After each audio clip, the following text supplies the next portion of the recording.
ഇന്ന് നമ്മൾ ഡിസ്കസ് ചെയ്യാൻ പോകുന്നത് good warehousing practices and material management in pharma industry. Again 6th semester BPharm pharmaceutical quality assurance unit 2 last ആയിട്ട് വരുന്ന warehousing എന്ന് പറയുന്ന ടോപ്പിക്കിൽ വരുന്ന ഒരു സെഷനാണ് ഗുഡ് വെയർഹൗസിംഗ് പ്രാക്ടീസസ് എന്ന് പറയുന്നത്. So this is the learning objective of today's session. You will able to understand, describe and write about the good warehousing practices and material management. Question paper നോക്കുന്ന സമയത്ത് ഇങ്ങനെ തന്നെ പലപ്പോഴും ക്വസ്റ്റ്യൻ ചോദിച്ച് കണ്ടിട്ടുള്ള ഒരു സംഗതിയാണ് ഈ ഗുഡ് വെയർഹൗസ് പ്രാക്ടീസ്, അതുപോലെ തന്നെ മെറ്റീരിയൽ മാനേജ്മെന്റ് ഇൻ വെയർഹൗസിംഗ് എന്നുള്ളത്. ഓക്കെ, സോ ആ രീതിയിൽ അതിനെ കാണണം എന്ന് പറഞ്ഞുകൊണ്ടാണ് ക്ലാസ് തുടങ്ങുന്നത്. So we have discussed about the Leh out of pharma industry. So first portion of the any pharma industry is warehouse. So while talking about the warehouse, don't think it is an area of keeping something from raw material only. Okay, ഒരു pharma ഇൻഡസ്ട്രിയിലാണെങ്കിലും ഏതൊരു ഇൻഡസ്ട്രിയിലാണെങ്കിലും warehouse എന്ന് പറയുന്നത് it will serve as an hub for storing raw material, packaging material as well as finished product. Package ആയിട്ടുള്ള final പ്രൊഡക്റ്റും keep ചെയ്യുന്ന സ്ഥലം വെയർഹൗസ് തന്നെയാണ്. It will be segregated. Okay, ഒരുമിച്ചായിരിക്കില്ല വെക്കുന്നത്, വെയർഹൗസിൽ സെഗ്രിഗേറ്റ് ചെയ്തിട്ടുണ്ടാവും. റോ മെറ്റീരിയൽ വെക്കാനുള്ള കഴിഞ്ഞ ക്ലാസ്സിൽ നമ്മൾ ഡിസ്കസ് ചെയ്തിട്ടുള്ള ആദ്യം റിസീവ് ചെയ്യുന്ന സാധനം വെക്കാനുള്ള ഏരിയ ഉണ്ടാവും, ക്വാറന്റൈൻ ചെയ്യാനുള്ള ഏരിയ ഉണ്ടാവും, സാമ്പിൾ എടുക്കാനുള്ള ഏരിയ ഉണ്ടാവും, സാമ്പിൾ എടുത്ത് അപ്രൂവ് ആയാൽ അപ്രൂവ്ഡ് ഏരിയ ഉണ്ടാവും, റിജക്റ്റഡ് ആയാൽ റിജക്റ്റഡ് ഏരിയ ഉണ്ടാവും. ഇനി ഫാർമ ഇൻഡസ്ട്രി ആവുന്ന സമയത്ത് റിട്ടേൺഡ് പ്രൊഡക്റ്റ് ഉണ്ടാവും, എന്തെങ്കിലും ഡിഫക്ട്സ് ഉണ്ടായതുകൊണ്ട് റീകോൾ ചെയ്യുന്ന സമയത്ത് വരുന്ന പ്രൊഡക്റ്റ് ഉണ്ടാവും, അതുപോലെ എക്സ്പയർഡ് പ്രൊഡക്റ്റുകൾ ഉണ്ടാവും. ഇതിനൊക്കെ സെപ്പറേറ്റ് സെഗ്രിഗേറ്റ് ഓഫ് വെയർഹൗസ് ഈ ഹബ്ബ് തന്നെ ആയിരിക്കും ഉണ്ടാവുക എന്നുള്ളത് മനസ്സിലാക്കാം. So of course it will effect the safety, efficacy and quality of the final pharmaceutical product. So the proper warehousing and material management is very, very critical in an pharma industry. So as the part of GMP-ന്റെ ഒരു component ആണ് good warehousing practice എന്ന് പറയുന്നത്. Good manufacturing പ്രാക്ടീസിന്റെ ഒരു important ആയിട്ടുള്ള component ആണ് good warehousing practices എന്ന് പറയുന്നത്. So it is very, very necessary to maintain the integrity of the final product as well as to complain the regulatory requirement. ഒരു pharma industry അതിന്റെ approval procedure ഒക്കെ കിട്ടണമെന്നുണ്ടെങ്കിൽ സ്വാഭാവികമായിട്ടും കുറേയധികം റെഗുലേറ്ററി റിക്വയർമെന്റ്സുകൾ ഉണ്ട്. അതിന്റെ ഭാഗമായിട്ടും കൂടി വെയർഹൗസ് നിർബന്ധമായിട്ട് ഒരു ഫാർമ ഇൻഡസ്ട്രിയിൽ ഉണ്ടായിരിക്കണം. How can we define good warehouse practice? So GMP define ചെയ്ത പോലെ തന്നെ it's A set of guidelines and practices designed to ensure that the material and product are stored in a controlled environment, free from contamination and damage, and that are readily available for the use in manufacturing or distribution. So ഇവിടെ raw മെറ്റീരിയലിൽ മാത്രമല്ല എന്നുള്ളത് ഞാൻ ഒന്നും കൂടി ഓർമ്മപ്പെടുത്താണ്, final പ്രൊഡക്റ്റും കൂടി store ചെയ്യുന്ന സ്ഥലമാണ് എന്നുള്ളത് കൊണ്ട് തന്നെ ഈ പ്രൊഡക്റ്റിൽ എൻവിറോൺമെന്റൽ കൺട്രോൾ അല്ലെങ്കിൽ എൻവിറോൺമെന്റൽ കണ്ടാമിനേഷൻസ് വരാത്ത രീതിയിൽ, ഡാമേജ് വരാത്ത രീതിയിൽ കീപ്പ് ചെയ്യാനുള്ള സെറ്റ് ഓഫ് ഗൈഡ് ലൈൻസിനെ പറയുന്ന പേരാണ് ഗുഡ് വെയർഹൗസിംഗ് പ്രാക്ടീസസ് എന്ന് പറയുന്നത്. It's one of the component of GMP, good manufacturing പ്രാക്ടീസിന്റെ ഒരു കമ്പോണന്റ് ആണ്. Now let's see what are the different principles of good warehousing practices. എന്തൊക്കെയാണ് നിർബന്ധമായിട്ട് ഒരു ഗുഡ് വെയർഹൗസിംഗ് പ്രാക്ടീസസ്? ഈ ഗൈഡ് ലൈൻസ് എന്ന് പറയുന്ന സമയത്ത് നമ്മൾ മനസ്സിലാക്കേണ്ടത് ഇതൊന്നും ഒരു സ്ട്രിക്റ്റ് റൂൾ ആണോ എന്ന് ചോദിച്ചാൽ റൂൾ അല്ല, എന്നാൽ റൂൾ അല്ലേ എന്ന് ചോദിച്ചു കഴിഞ്ഞാൽ അല്ലാതെ അല്ല എന്ന് വേണമെങ്കിൽ പറയാൻ പറ്റും. കാരണം ഇത് ഫോളോ ചെയ്യല് റെഗുലേറ്ററി റിക്വയർമെന്റ് കംപ്ലൈ ചെയ്യാൻ വേണ്ടിയിട്ട് മാൻഡേറ്ററി ആയിട്ടുള്ള കാര്യമാണ്. എന്നാൽ ഇത് അതേപോലെ തന്നെ ചെയ്യണമെന്ന് വെച്ച് കഴിഞ്ഞാൽ some relaxation may be there, but it is better to follow to ensure the safety and efficacy. Okay, so there are different principles like appropriate facility design, environmental control, segregation of the material, inventory management, security and labeling and documentation. So let's see one by one. So first one is appropriate design. നമ്മൾ layout പറഞ്ഞ സമയത്ത് തന്നെ പറഞ്ഞിട്ടുണ്ടായിരുന്നു, ഏത് ഏരിയയും layout ഉണ്ടാകുന്ന സമയത്ത് there should be an sequential linear flow. ഇവിടെയും അതുപോലെ തന്നെയാണ് നമ്മൾ പറയേണ്ടത്. ആ വെയർഹൗസിൽ റോ മെറ്റീരിയൽ ആണെങ്കിലും പാക്കേജിംഗ് മെറ്റീരിയൽസുകളാണെങ്കിലും ഫൈനൽ പ്രൊഡക്റ്റുകളാണെങ്കിലും സ്റ്റോർ ചെയ്യുന്ന സമയത്ത് we have to design to facilitate the smooth material flow which will ensure the effective segregation of the material and prevent the cross contamination. ആ രീതിയിലായിരിക്കണം ഫെസിലിറ്റി ഡിസൈൻ ചെയ്യേണ്ടത്. Facility design ചെയ്തതിന് ശേഷമാണ് നമ്മൾ അവിടെ കൊടുന്ന് സ്റ്റോർ ചെയ്യുന്നത്. ഫെസിലിറ്റി ഡിസൈൻ ചെയ്യുന്ന സമയത്ത് തന്നെ it will play an crucial role in maintaining improving the product quality, and it should be facilitated with the proper ventilation, lighting and pest control system. ഇവിടെ പെസ്റ്റുകളായിട്ടുള്ള സാധനങ്ങൾ, എസ്പെഷ്യലി റോഡൻസ് പോലുള്ള സാധനങ്ങൾ, എലി പോലെയുള്ള സാധനങ്ങളൊക്കെ കയറാത്ത രീതിയിലുള്ള ഒരു കൺട്രോൾ സിസ്റ്റം അവിടെ ഉണ്ടായിരിക്കണം. സ്വാഭാവികമായിട്ടും പെസ്റ്റ് എന്ന് പറയുന്നത് നമ്മൾ ഉറുമ്പോ അല്ലെങ്കിൽ ചെതല് ഇങ്ങനത്തെ സാധനങ്ങളൊന്നും വരാത്ത രീതിയിലുള്ള ഫെസിലിറ്റി ഉള്ള രീതിയിൽ ഡിസൈൻ ചെയ്തിട്ടുള്ളതായിരിക്കണം ഒരു ഗുഡ് വെയർ ഹൗസിംഗ് പ്രാക്ടീസിൽ ഡിസൈൻ ചെയ്തിട്ടുള്ള ഒരു വെയർ ഹൗസ് എന്ന് പറയുന്നത്. Okay, now second one is environmental control. So depending on the nature of the raw material, intermediate product, packaging material or finished product, we have to maintain the different storage condition for different products. ചില സാധനങ്ങൾ normal ടെമ്പറേച്ചറിൽ keep ചെയ്യേണ്ടതായിരിക്കും, ചില സാധനങ്ങൾ ലൈറ്റിനെ protect ചെയ്ത് keep ചെയ്യേണ്ടതായിരിക്കും, ചില സാധനങ്ങൾ റെഫ്രിജറേറ്ററിൽ കീപ്പ് ചെയ്യേണ്ടതായിരിക്കും. സോ അതിനനുസരിച്ചിട്ടുള്ള ഫെസിലിറ്റി അവിടെ ഉണ്ടായിരിക്കണം. Temperature, humidity, light exposure must be controlled to preserve the integrity of the pharmaceutical products and certain chemicals like active pharmaceutical ingredients or temperature sensitive products should be maybe require specific storage conditions such as refrigeration, cold storage, etc. So there should be an monitoring system to monitor the environmental control system is functioning properly. അതും കൂടി അവിടെ ഉണ്ടായിരിക്കണം. നമ്മൾ വെറുതെ set ചെയ്ത് പോയിട്ട് കാര്യമില്ല. ഈ പറയുന്ന സാധനം പ്രോപ്പർ ആയിട്ട് ഈ ഒരു സ്റ്റോറേജ് സിസ്റ്റം മെയിൻറ്റെയിൻ ആവുന്നുണ്ട് എന്ന് നമ്മൾ ഉറപ്പുവരുത്തും കൂടി വേണം. അതിനുള്ള ഒരു മോണിറ്ററിംഗ് സിസ്റ്റം അവിടെ ഉണ്ടായിരിക്കും. Now coming to the third principle, that is the segregation of the material. Even in warehouse there should be separate places for different kinds of products which may be labeled as quarantine or approved or rejected. Sometimes we have to segregate the products like raw material, packaging material or finished product. ഇതിനനുസരിച്ച് ഈ പറയുന്ന സാധനങ്ങളൊക്കെ വെയർഹൗസിന്റെ ഉള്ളിൽ തന്നെ നമുക്ക് separate area തിരിച്ചിട്ട് വേണം ഈ പറയുന്ന പ്രൊഡക്റ്റിനൊക്കെ നമ്മൾ കീപ്പ് ചെയ്യാൻ വേണ്ടിയിട്ട്. And we have to give an extra care for handling hazardous as well as dangerous material. It should not be kept along with the raw material, packaging material or finished product. Explosive ആയിട്ടുള്ള സാധനങ്ങളോ വളട്ടൈൽ ആയിട്ടുള്ള സാധനങ്ങളോ അല്ലെങ്കിൽ sometime toxic ആയിട്ടുള്ള സോൾവെന്റ്സുകളൊന്നും ഈ പറയുന്ന raw മെറ്റീരിയൽസിന്റെ കൂടെ വെക്കാൻ പാടില്ല എന്നുള്ളത്. സോ ഇതുപോലെയുള്ള വെയർ ഹൗസിന്റെ അകത്ത് തന്നെ ഡിഫറെന്റ് ആയിട്ടുള്ള ഏരിയ ഉണ്ടായിരിക്കണം. കോൾഡ് റൂമിന് സെപ്പറേറ്റ് ആയിട്ടുള്ള ഏരിയ ഉണ്ടായിരിക്കണം. Sampling, release area, quarantine area, rejected area, recalled area, ഇതിങ്ങനെ വെയർ ഹൗസിൽ തന്നെ നമ്മൾ ഈ ഏരിയനെ സെഗ്രിഗേറ്റ് ചെയ്തിട്ടുണ്ടായിരിക്കണം. Okay, now coming to the fourth one, that is inventory management. So inventory management എന്ന് പറയുന്ന സമയത്ത് നമുക്ക് പ്രൊഡക്റ്റ് അല്ലെങ്കിൽ ഒരു പ്രൊഡക്റ്റ് മാനുഫാക്ചർ ചെയ്യുന്ന സമയത്ത് ആവശ്യമായിട്ടുള്ള റോ മെറ്റീരിയൽസുകളാവാം, പാക്കേജിംഗ് മെറ്റീരിയൽസുകളാവാം, ഈവൻ ഫിനിഷ്ഡ് പ്രൊഡക്റ്റുകളായിരിക്കാം. മാർക്കറ്റിലെ ഡിമാൻഡിനനുസരിച്ച് മാനുഫാക്ചർ ചെയ്യുന്ന സമയത്ത് മാത്രമാണ് ഈ സാധനങ്ങൾ പ്രോപ്പർ ആയിട്ടുള്ള ഡിസ്ട്രിബ്യൂഷൻ നടക്കുള്ളൂ. പ്രോപ്പർ ആയിട്ട് ഡിസ്ട്രിബ്യൂഷൻ നടന്നിട്ടില്ലെങ്കിൽ സ്വാഭാവികമായിട്ട് എന്ത് സംഭവിക്കും? ഒന്നില്ലെങ്കിൽ ഓവർ സ്റ്റോക്കിംഗ് സംഭവിക്കും. മാർക്കറ്റിലെ ഡിമാൻഡ് കുറയുന്ന സമയത്ത് നമ്മൾ ഉണ്ടാക്കിയ പ്രൊഡക്റ്റുകൾ നമ്മളെ വെയർ ഹൗസിൽ തന്നെ കിടക്കാൻ തുടങ്ങും. അപ്പൊ സ്വാഭാവികമായിട്ടും നമ്മൾ അതിനനുസരിച്ച് ഇതൊന്നും പ്ലാൻ ചെയ്യാതെയാണ് റോ മെറ്റീരിയൽ പർച്ചേസ് ചെയ്യുന്നുണ്ടെങ്കിൽ പർച്ചേസിങ് മെറ്റീരിയൽ അല്ലെങ്കിൽ റോ മെറ്റീരിയൽസിന്റെ ഓവർ സ്റ്റോക്കേജ് ഉണ്ടാവാം. അല്ലാന്നുണ്ടെങ്കിൽ ഇനി നേരെ തിരിച്ചും സംഭവിക്കാം. മാർക്കറ്റിൽ പെട്ടെന്ന് ഡിമാൻഡ് നമ്മൾ ഫോർകാസ്റ്റ് ചെയ്തില്ല, നമ്മൾ അത് എക്സ്പെക്ട് ചെയ്തില്ല. മാർക്കറ്റിൽ ഇന്ന സീസൺ ആവുന്ന സമയത്ത് ഇന്ന പ്രൊഡക്റ്റിന്, ഫോർ എക്സാമ്പിൾ പറയുകയാണെങ്കിൽ കോൾഡ് റെമഡീസ് ആയിട്ടുള്ള സാധനങ്ങൾ, ജലദോഷം കൂടുതൽ ഉണ്ടാവുന്ന ക്ലൈമറ്റ് ഉണ്ടാവുന്ന സമയത്തോട്ട് ആ സാധനത്തിന്റെ മാർക്കറ്റ് കൂടുതലാവും എന്നുള്ളത് നമ്മൾ എക്സ്പെക്ട് ചെയ്യാതെ ആ സമയത്തോട്ട് നമ്മൾ അതിനനുസരിച്ച് മെറ്റീരിയൽ പർച്ചേസ് ചെയ്തിട്ടില്ല എന്നുണ്ടെങ്കിൽ സ്വാഭാവികമായിട്ടും ഷോർട്ടേജ് ഓഫ് റോ മെറ്റീരിയൽസ് ഉണ്ടാവും, ഷോർട്ടേജ് ഓഫ് പ്രൊഡക്റ്റ് ഉണ്ടാവും. So there should be an sufficient inventory management system. Like we can use some kind of principles like first in first out.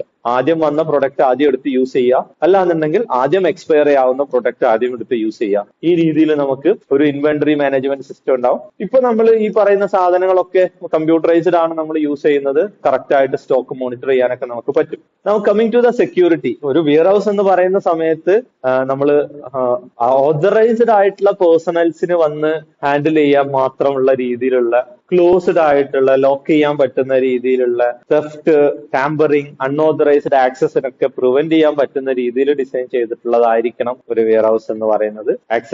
Access control, surveillance, secure locking system must be there for an warehouse. ആർക്കും വന്നിട്ട് അവിടുന്ന് raw മെറ്റീരിയൽസുകളോ അല്ലെങ്കിൽ ബാക്കിയുള്ള പ്രൊഡക്ട്സുകളോ ഒന്നും access ചെയ്യാൻ പറ്റുന്ന രീതിയിലാവരുത്.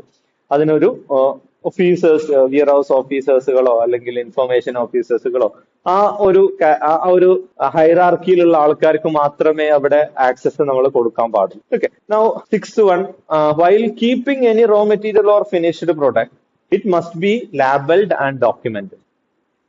So label should containing name of the product, its chemical name or other names, batch number, expiry date, storage conditions.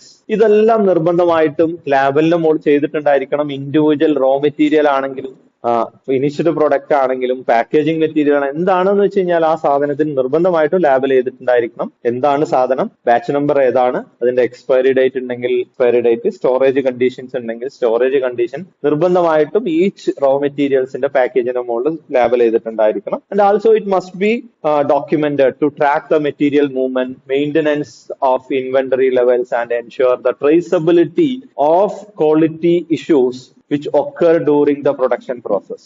Okay. അപ്പോ ഇതിനു വേണ്ടിയിട്ടാണ് ഡോക്യുമെന്റേഷൻ ചെയ്യുന്നത്.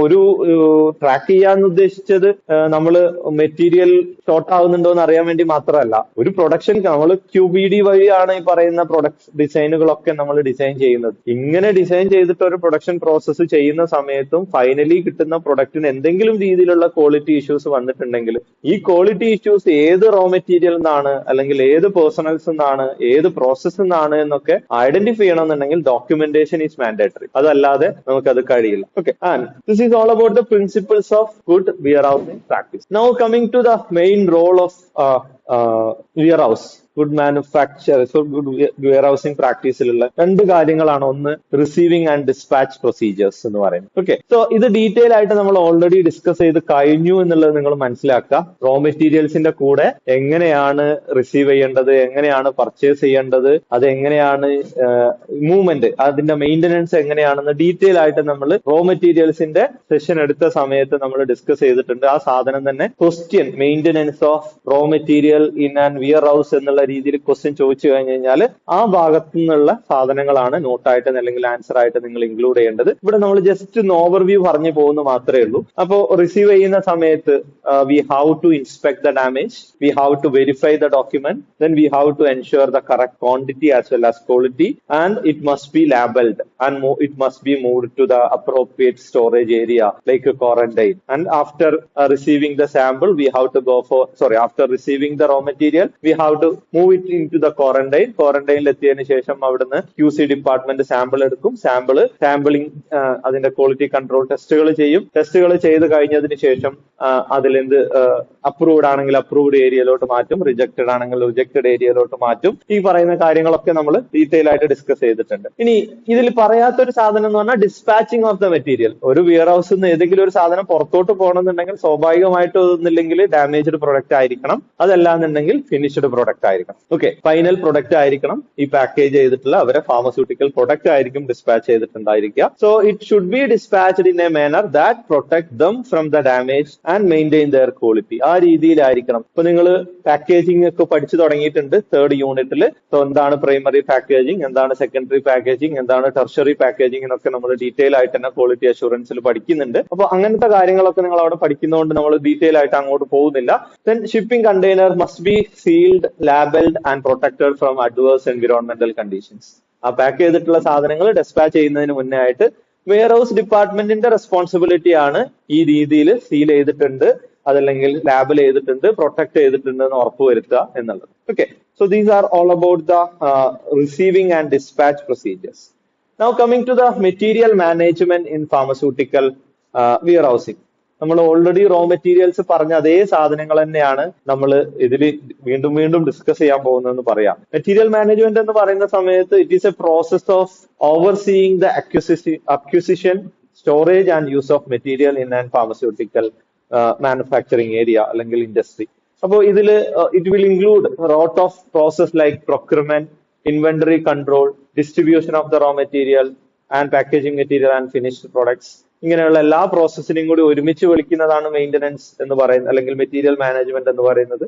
So it is vital for ensuring the smooth process, manufacturing process and preventing shortage or excess in the stock. നമ്മൾ already പറഞ്ഞു, നമ്മൾ ഇത് forecast ചെയ്തിട്ടില്ല. Demand forecast ചെയ്യാതെ വരുന്ന സമയത്ത് ഇൻവെന്ററി മാനേജ്മെന്റ് പ്രോപ്പർ അല്ല എന്നുണ്ടെങ്കിൽ രണ്ടിലേതെങ്കിലും ഒരു കാര്യമായിരിക്കും സംഭവിക്കുക. ഒന്നല്ലെങ്കിൽ ഓവർ സ്റ്റോക്കിംഗ് വരും, അല്ലെങ്കിൽ ഷോർട്ടേജ് വരും. അപ്പൊ അതിനനുസരിച്ച് മെറ്റീരിയൽ മാനേജ്മെന്റ് പ്രോപ്പർ ആയിട്ട് സ്റ്റോർ ചെയ്തിട്ടുണ്ടായിരിക്കണം. അതിലെ ഫസ്റ്റ് വണ്ണാണ് procurement and supplier qualification. Purchase സ്പെസിഫിക്കേഷനിൽ പറഞ്ഞ സെയിം സാധനം തന്നെയാണ് ഇവിടെയും പറയാനുള്ളത്.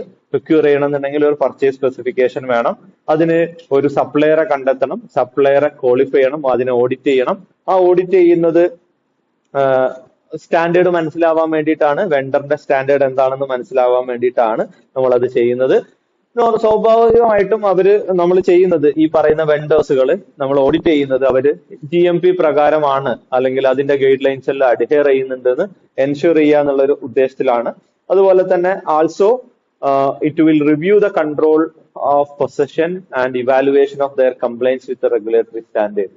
And there should be an quality agreement between this vendor as well as the purchase department. It is very, very mandatory to outline and the this agreement will outline the expectation of the material quality, documentation and delivery time. So, കഴിഞ്ഞ ക്ലാസ്സിൽ നമ്മൾ പറഞ്ഞു, നമ്മൾ ഒരു vendor ലിസ്റ്റിൽ approve ആയിട്ടുള്ള vendor list എന്ന് ഒരാളെ അവരുടെ കംപ്ലൈൻസ് ഹിസ്റ്ററി നോക്കിയിട്ട്, റെഗുലേറ്ററി കംപ്ലൈൻസ് ഹിസ്റ്ററി, അവർക്ക് GMP സ്റ്റാൻഡേർഡ് കമ്പയർ ചെയ്യാനുള്ള എബിലിറ്റി ഉണ്ട്, large quantity of sufficient standard പ്രൊഡക്റ്റിനെ സഫീഷ്യന്റ് ആയിട്ട് പ്രൊവൈഡ് ചെയ്യാൻ ഏബിൾ ആയിട്ടുള്ള ആൾക്കാരാണ്. ഇങ്ങനെയുള്ള എല്ലാ കാര്യങ്ങളും നോക്കിയിട്ടാണ് നമ്മൾ ഒരു വെണ്ടർ ലിസ്റ്റ് പ്രിപ്പയർ ചെയ്യുന്നത്, അതിൽ ഒരാളെ സെലക്ട് ചെയ്യുന്നത്, അവർ ഓഡിറ്റ് ചെയ്തിട്ടാണ് സെലക്ട് ചെയ്യുന്നത്.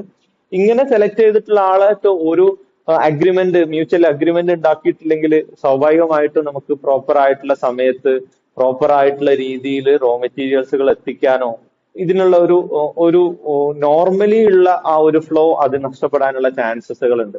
So quality agreement will help both the parties understand their responsibility and ensure the consistency in the material quality as well as in timeline. ഈ ടൈം ലൈനും follow ചെയ്യുക എന്നുള്ളത് ഒരു മാനുഫാക്ചറിങ് ഇൻഡസ്ട്രിയിൽ മാൻഡേറ്ററി ആയിട്ടുള്ള കാര്യമാണ്. Now second one, inventory control and stock management. Maintenance of material managementൽ important ആയിട്ടുള്ള അടുത്ത സാധനമാണ് ഇൻവെന്ററി കൺട്രോൾ ഉണ്ടായിരിക്കണം. ഇപ്പൊ നമ്മൾ പറഞ്ഞ പോലെ കമ്പ്യൂട്ടറൈസ്ഡ് ആയിട്ടുള്ള ഇൻവെന്ററി കൺട്രോൾ സിസ്റ്റം ഒക്കെയാണ് യൂസ് ചെയ്യുന്നത് to track the stock level in real time. So this system will allow for accurate monitoring of the material usage, automatic reordering when stock level are low, and efficient handling of material based on their expiration date. ഇപ്പോ നിങ്ങൾ retail ഫാർമസിയിൽ തന്നെ നമ്മൾ നോക്കുന്ന സമയത്ത് സോഫ്റ്റ്വെയർസുകളൊക്കെ work ചെയ്തുകൊണ്ടിരിക്കുന്നത് എക്സ്പയറിനെ base ചെയ്തിട്ടാണ്. നിങ്ങൾ നോക്കുന്ന സമയത്ത് നമ്മൾ ബില്ലടിച്ചതിന് ശേഷമാണ് പ്രൊഡക്റ്റ് എടുക്കുന്നതെന്നുണ്ടെങ്കിൽ ബില്ലിൽ എപ്പോഴും ആദ്യം കാണിക്കുക ഫസ്റ്റ് എക്സ്പയറി ആണ്. ഓക്കെ, അപ്പോൾ ഈ കമ്പ്യൂട്ടറൈസ്ഡ് ആയിട്ടുള്ള സിസ്റ്റം യൂസ് ചെയ്യുന്നതിന്റെ ഒരു അഡ്വാൻറ്റേജ് അതാണ്, അക്യുറേറ്റ് ആയിട്ട് മോണിറ്റർ ചെയ്യാൻ പറ്റും ഈ ഒരു മെറ്റീരിയൽ മാനേജ്മെന്റ് സിസ്റ്റത്തിന്. പക്ഷെ ഇതിന് ചെറിയൊരു ഡ്രോബാക്കും കൂടി ഉണ്ട്. നമ്മൾ ഇത് കറക്റ്റ് ആയിട്ട് ഫോളോ ചെയ്തിട്ടില്ലെങ്കിൽ there will be an large difference between the computer stock and physical stock. അത് നോർമലി മെയിൻറ്റെയിൻ ചെയ്ത് പോയിട്ടില്ല എന്നുണ്ടെങ്കിൽ കമ്പ്യൂട്ടറിൽ കുറേയധികം സ്റ്റോക്ക് കാണിക്കും, നമ്മൾ റാക്കിൽ അല്ലെങ്കിൽ വിയർ ഹൗസിൽ പോയി തിരയുന്ന സമയത്ത് ഇങ്ങനെ ഒരു പ്രൊഡക്റ്റ് കാണൂല. ഇപ്പൊ ബില്ലടിക്കാൻ വിട്ടുപോവേ അല്ലെങ്കിൽ പർച്ചേസ് ബില്ല് കയറ്റാതിരിക്കുക, ഇങ്ങനെയൊക്കെ സംഭവിക്കുന്ന സമയത്തൊക്കെ കമ്പ്യൂട്ടറൈസ്ഡ് ആണ് എന്ന് പറയുന്ന സമയത്തും കമ്പ്യൂട്ടറൈസ്ഡ് നമ്മൾ കൊടുക്കുന്ന ഇൻഫർമേഷൻ അനുസരിച്ച് മാത്രം വർക്ക് ചെയ്യുന്ന സാധനമാണ്. അത് പ്രോപ്പർ ആയിട്ടില്ല എന്നുണ്ടെങ്കിൽ അവിടെയും ഡ്രോബാക്ക് വരും. Now stock rotation, again FIFO അല്ലെങ്കിൽ FIFO അല്ലെങ്കിൽ FEFO നമ്മൾ ഫോളോ ചെയ്യണം. ഫസ്റ്റ് ഇൻ ഫസ്റ്റ് ഔട്ട് അല്ലെങ്കിൽ ഫസ്റ്റ് എക്സ്പയറി ഫസ്റ്റ് ഔട്ട്, ഏതെങ്കിലും ഒരു മെത്തേഡിലായിരിക്കണം നമ്മളത് നോർമലായിട്ട് ചെയ്യേണ്ടത്. And for inventory control and stock management there should be an cycle counting and stock auditing. അപ്പോൾ നമ്മൾ കമ്പ്യൂട്ടറൈസ്ഡ് ആയിട്ടുള്ള സിസ്റ്റം ആണ് യൂസ് ചെയ്യുന്നുണ്ടെങ്കിലും പീരിയോഡിക് ആയിട്ട് നമ്മൾ അതിനെ ഓഡിറ്റ് ചെയ്തുകൊണ്ടിരിക്കണം കറക്റ്റ് ആയിട്ട്. if there is a match between the physical stock as well as the inventory level, അത് നമ്മൾ വെരിഫൈ ചെയ്തുകൊണ്ടിരിക്കണം. കമ്പ്യൂട്ടർ സിസ്റ്റത്തിലൊക്കെ ആണെന്നുണ്ടെങ്കിലും സിസ്റ്റത്തിൽ കാണുന്ന സ്റ്റോക്ക് തന്നെയാണ് നമ്മളെ ഫിസിക്കൽ ആയിട്ടുള്ള സ്റ്റോക്ക് എന്നുള്ളത്. അപ്പോൾ ഇങ്ങനെ ചെയ്യുന്നത് കൊണ്ട് കുറച്ച് അഡ്വാൻറ്റേജസുകൾ ഉണ്ട്.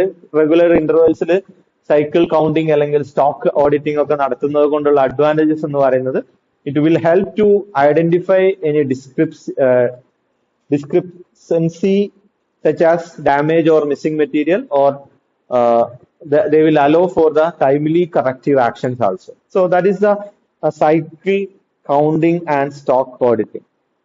Now coming to the storage and handling of the material. Again, material മാനേജ്മെന്റിന്റെ അടുത്തൊരു ആസ്പെക്ട് ആണ് ഈ പറയുന്ന സാധനത്തിന് പ്രോപ്പർ ആയിട്ട് സ്റ്റോർ ചെയ്യുക എന്നുള്ളത്. So we have to control the environment like humidity as well as temperature.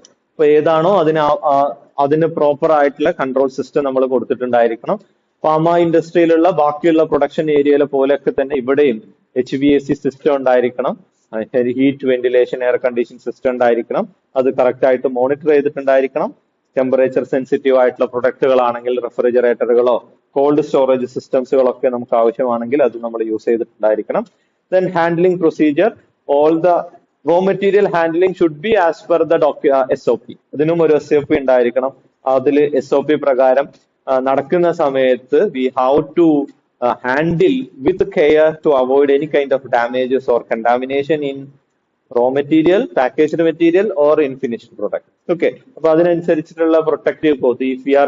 If we are handling some kind of dangerous material, the operator should handle it with protective clothing, gloves, specific tools for transferring material, and we have to give special care to handling the hazardous substances which require designated storage and handling area.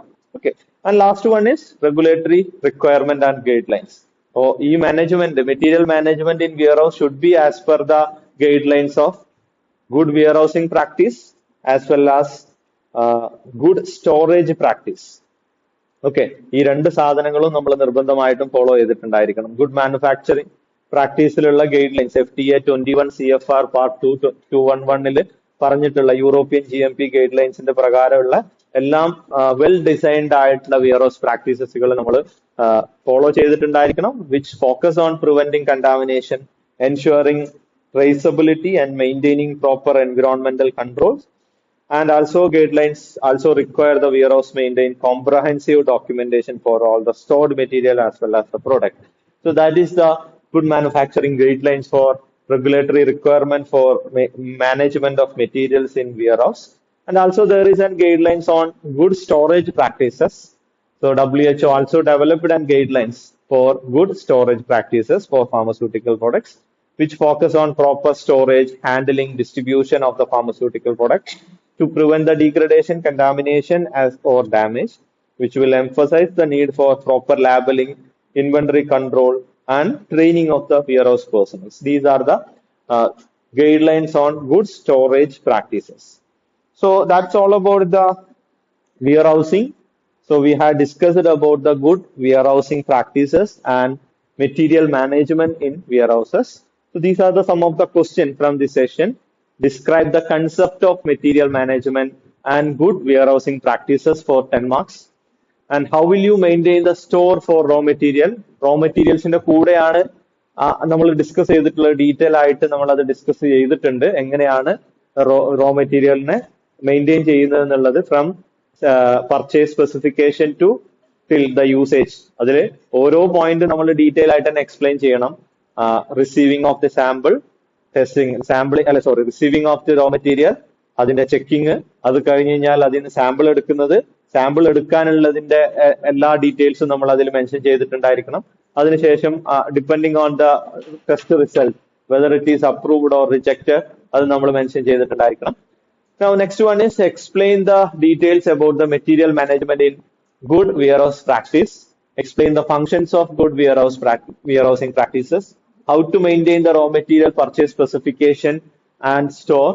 Again, raw material purchase specification നമ്മൾ കഴിഞ്ഞ ടോപ്പിക്കിൽ വന്നതാണ്. Give two purchase specification of raw material. അതിൽ ഏതെങ്കിലും രണ്ട് content നമ്മൾ അതിൽ mention ചെയ്തിട്ടുണ്ടായിരിക്കണം. Explain material management in the warehouse. How to prevent the contamination and deterioration in the warehouse. So how to contaminate the how to prevent the contamination and deterioration എന്ന് ചോദിക്കുന്ന സമയത്ത് we have to give more emphasis on the storage conditions. Okay, ഇത് store ചെയ്യുന്ന സമയത്ത് അതിന് പറഞ്ഞിട്ടുള്ള storage കണ്ടീഷൻസിനെ കുറിച്ചാണ് നമ്മൾ അവിടെ മെൻഷൻ ചെയ്യേണ്ടത്. എന്തൊക്കെയാണ് വെയർ ഹൗസിലുള്ള സ്റ്റോറേജ് കണ്ടീഷൻ? എൻവിറോൺമെന്റൽ കൺട്രോൾ വേണം, ഹ്യൂമിഡിറ്റി, ടെമ്പറേച്ചർ, റെഫ്രിജറേഷൻ ആവശ്യമാണെങ്കിൽ റെഫ്രിജറേഷൻ ആവശ്യമാണ്, പെസ്റ്റ് കൺട്രോൾ ആവശ്യമാണെങ്കിൽ പെസ്റ്റ് കൺട്രോൾ വേണം. ഒരു കാരണവശാലും സ്റ്റോറേജിന്റെ സമയത്ത് നമ്മൾ ഫ്ലോറിൽ വെക്കാൻ പാടില്ല എന്ന് പറഞ്ഞു. അപ്പൊ ഇങ്ങനെയുള്ള കാര്യങ്ങളൊക്കെയാണ് prevention of contamination and deterioration in the warehouse എന്ന് പറയുന്നത്. So these are the some of the references for this good warehouse practice. practices as well as material management. So that's all about the warehousing and good warehouse practice as well as material management in warehouse. Thank you.